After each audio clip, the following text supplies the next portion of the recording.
Rreth orës 9 të mëngjesit të sotëm, 55 vjeçarja S.Sh. nga fshati Banjice Poshtme në stacionin policor në Gostivar ka paraqitur se gjatë 6 muajve të kaluar, djali dhe nusja e saj tërësisht i kanë lëshuar 4 fëmijët e tyre të mitur dhe nuk janë përkujdesur as pak për ta.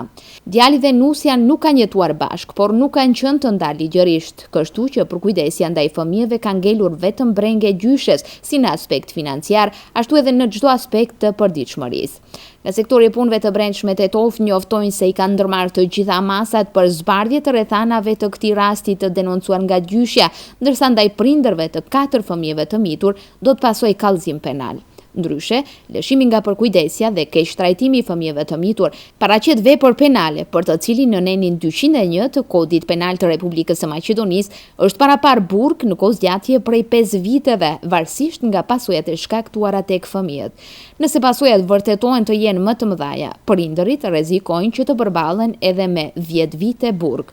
Ndryshe, gjatë këtij viti, ky është rasti i parë i këtij lloji i denoncuar në stacionin policor në Gostivar.